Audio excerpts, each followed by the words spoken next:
Obviously, we have Mario Kart 9. I think that's going to be the first game in the launch title. 3D Mario, yeah, that makes perfect sense. We already know we're going to see 3D Mario. It's been what, 8 years, almost 9. Shit, 8 years, almost 9. Yeah, we're going to see that. Grand Theft Auto 6. I already told you why I believe that's going to be a thing. Monster Hunter Wilds. Remember what I told you earlier? Capcom has not missed supporting a Nintendo system with Resident Evil and Monster Hunter. History will repeat itself again. The best-selling games in the Monster Hunter series are on Nintendo platforms. Monster Hunter Wilds is definitely is an easy one. It's an easy one to say. This one, Elden Ring Night Ring. Now, some people say, well, why would it be Elden Ring Night Ring? Simply because, like I showed y'all, that Bandai Namco showed up multiple times in internal systems. So that's multiple games. And it would make sense that Elden Ring Night Ring be one of them. Considering that it is a co-op game experience, I think that's perfectly a way to start. Will the original Elden Ring show up on Switch 2? Possibly. You're probably going to get maybe an Elden Ring current gen port, and then Elden Ring Night Ring will also release on Switch 2. Like I said, Final Fantasy VII Remake, I think that's a shoo-in. That was the first Switch 2 game ever rumored. Judging how Square Enix has been talking, it's pretty much a done fucking deal. I don't think we even have to speculate if Final Fantasy VII Remake and Rebirth are going to be on Switch 2 at this point. It is what it is. I just told you my theory about why Doom Dark Ages is going to be there. Every Doom game is on Switch. Bethesda shows up 2 times internal systems for pre-orders. Put 2 and 2 together. Doom the Dark Ages. Now, this is the one that might catch people off guard. The Outer Worlds 2. This is a Microsoft game. So, obviously, this is the other game that could possibly be when Homeboy said there's a lot of games coming to Switch 2. People seem to forget the Outer Worlds was released on the Switch 1. So, if the Outer Worlds was released on the Switch 1, and now we have quadruple confirmation that Microsoft is putting the most games and a lot of games on Switch 2, it just makes sense that the Outer Worlds 2 is one of them. And, oh, by the way, they confirmed it's coming to PS5 as well. So, yeah, I think the Outer Worlds 2 is definitely one of those Microsoft games.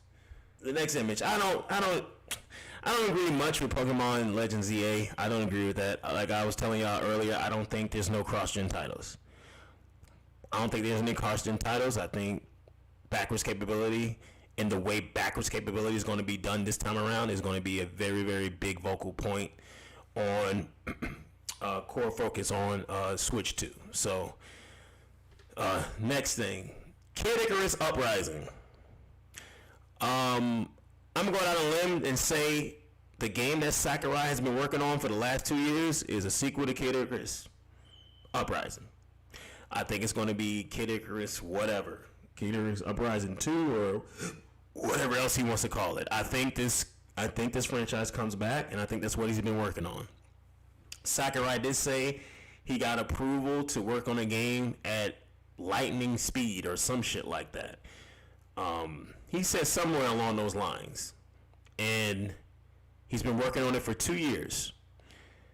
I'm sorry, Smash Brothers fans, but he's not making a Smash Brothers game in 2 years. It's not happening. And he's not going to make a Smash Brothers game at lightning speed. It's not happening. You know, a Smash Brothers game is a year's process. So the only thing I can think of, he really liked the reception Kid Icarus Uprising got. He was satisfied with how Kid Icarus Uprising sold. And a lot of people love Kid Icarus Uprising on 3DS. It just makes perfect sense that he will make a sequel to that game. And that's the game Sakurai is working on. Because I want to see it. I definitely want to see it. Especially with that mouse functionality that we have now in the Joy-Cons. It makes me strongly believe that Kid Icarus is coming back. I think the gameplay would change just a little bit. I don't think it will be completely on rails like it was before. I see it being a little bit more third person action kind of oriented type thing. I don't think it remains on rails. I think it was on rails on 3DS simply because it was just easier to use the stylus to do that. So to keep it on rails like that, but I can see this being a full 3D type adventure for Kid Icarus Uprising, and for Pitt and Palutena and people. So I think that's the game he's working on. I could be wrong, but I think everything is kind of pointing to this is it. This is what he's going to be doing. Call of Duty Black Ops 6, of course, I agree with that. Microsoft signed the contract. It's a no deal. It's a no-brainer. Assassin's Creed Shadows. I fully believe this game is on Switch 2. After Ubisoft tweeted out, we love Switch 2, after Switch 2 was revealed 2 days ago. There's no doubt in my mind Crash These Shadows will be on Switch 2. That's easy now. Dragon Ball Sparking Zero. Absolutely. Dragon Ball is not missing fucking Nintendo's platform. A Dragon Ball game has not missed a Nintendo platform in a very fucking long time. Every Dragon Ball game that has released on Nintendo Switch.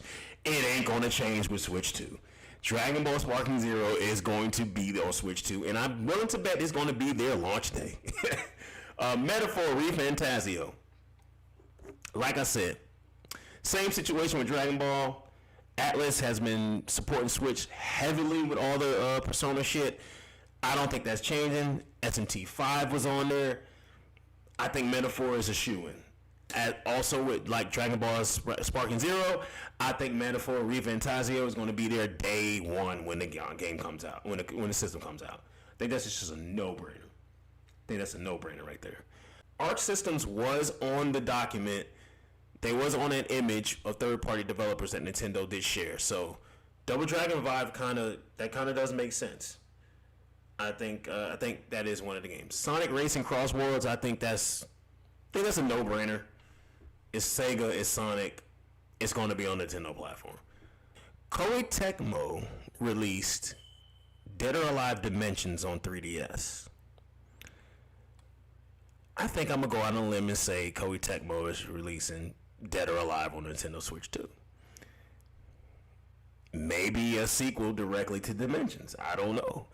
But I think that kind of fits where it should be. I think it's just too soon for a Warriors game. And I think Dead or Alive could help the franchise a little bit if it was a launch game again for a Nintendo platform. So Dead or Alive Dimensions launched with the 3DS. It was one of the best 3DS fucking games and one of the best 3DS launch games. It was really, really fucking good. So they can make a sequel to Dead or Alive Dimensions and have it on Switch 2. It wouldn't be too far-fetched. It wouldn't be too far-fetched at all. That's what I think about Switch 2 launch games, launch lineups. I think you get 2 Nintendo games at minimum during the launch. I'm talking about launch day and probably 2 months after. Then after that, obviously you're going to get the 3D Mario game, which will be closer to the fall. Because that just makes sense.